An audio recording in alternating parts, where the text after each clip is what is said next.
Hello and welcome to Undead Gaming News, your one-stop shop for all things gaming. I'm your host Zombie, and first up this week we have GTA 6. As recently someone posted to the GTA forums with about 90 videos from a test build of GTA 6 that was running with GTA 5 and 6 source code and assets and screenshots. Clips from these videos have since been circling around on the internet and began getting hit with DMCA takedowns, as expected, which of course led to Rockstar releasing a statement on Twitter about the situation, which says, "We recently suffered a network intrusion in which an unauthorized third party illegally accessed and downloaded confidential information from our systems, including early development footage for the next Grand Theft Auto.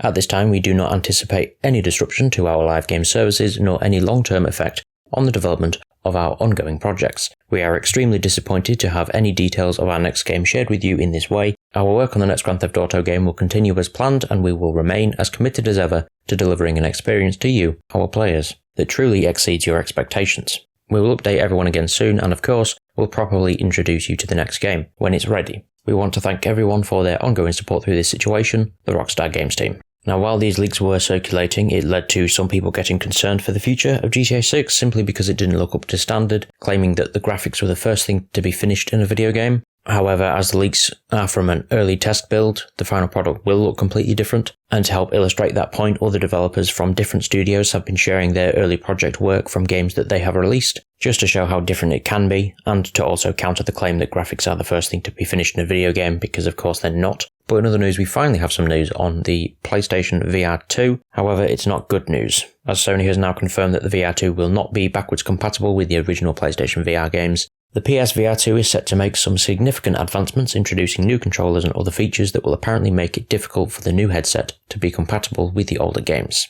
The good news though is that the original PS VR headset can still be used on a PS5, so you'll still be able to play those older games on a PS5. You'll just need both headsets if you want to play all VR titles.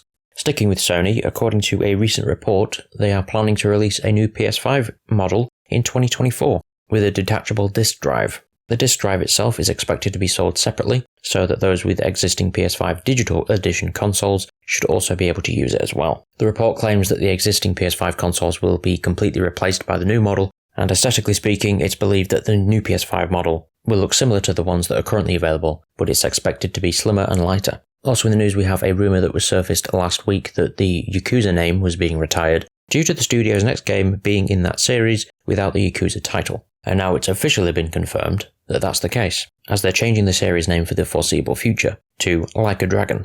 The reason for this is that it's always been called Like a Dragon in Japan, so they want to make sure the game has the same name in every region that it's being sold in. In addition to the name change, they also announced their upcoming games. We of course already knew about Like a Dragon Ishin, which we saw at Sony's recent State of Play, but there's now also Like a Dragon 8, which is their next main title in the series, while Like a Dragon Ishin is a spin-off. Over on Konami's side of things, they've announced a remake bundle for Suikoden 1 and 2, which will be released in 2023, with confirmation that the new versions will be available on PC, Nintendo Switch, Xbox One and PS4. The original games were launched in 1995 and 1998. The series will receive a few modern upgrades, which include a HD background illustrations, improved environmental and battle sound effects, and updated visual effects. They will also include a number of modern-day quality of life improvements, including an autosave feature, a conversation log, and fast-forwarding battles. Beyond coming in 2023, a specific release date has not been announced. Over on Blizzard's side of things, they've announced a closed beta test for Diablo 4 that will be running in November of 2022,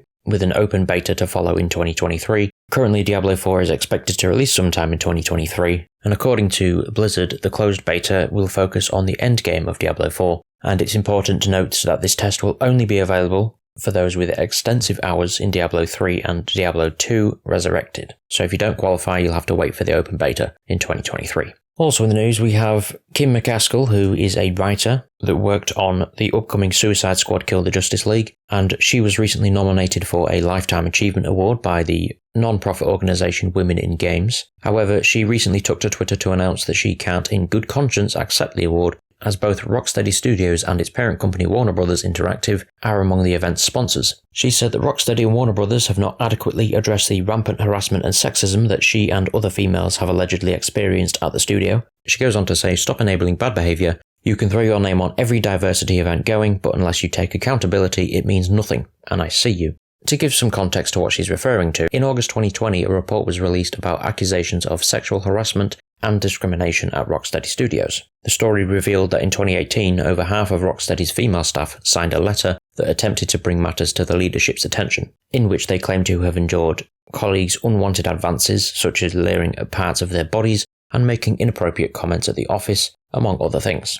In a video that was released in the same month, Kim claimed that both HR and upper management had discouraged her from sending the letter, as she claimed that she was pulled aside and told to continue taking action would potentially jeopardize her position within the company and her position of being hired by other companies going forward, because she might be seen as a troublemaker. So for her it was like choosing between her dream job and her dignity. She believes that Rocksteady allowed her contract to expire out of retaliation. Rocksteady acknowledged the claims after they were reported in the news, claiming all formal complaints were thoroughly investigated, addressed appropriately, and a number of serious measures were taken in response to the issues that were surfaced, including disciplining and termination of staff. The studio has also said it had enlisted an independent third-party entity which employees could use confidently to report any issues that they may wish to raise.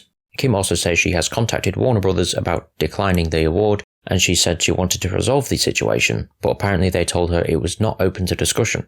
Warner Brothers have yet to release any statements on the situation, but Kim holds firm on rejecting the award, as she said to take an award connected to Rocksteady would be an unspoken acceptance of what they did. And for our final story, former PlayStation boss Sean Layden has announced his next move as he's decided to join the Chinese technology company Tencent to become a strategic advisor. He made the announcement on LinkedIn. He states, "In this new role, I hope to advise, assist and support the team in Tencent and deepen their activities and commitments within the industry, to which I've devoted the majority of my career. We are at an epoch-defining moment in gaming and interactive entertainment. There are many possible roads ahead, but only a few are profound, broadening, inclusive, edifying, inspiring, and/or sustainable. I'm thrilled to continue this journey of discovery, and I thank Tencent for this opportunity." Well, that just about does it for everything we have this week. If you have any thoughts on anything discussed this week, please leave it in the comment section below as always, and I'll see you next week. Goodbye.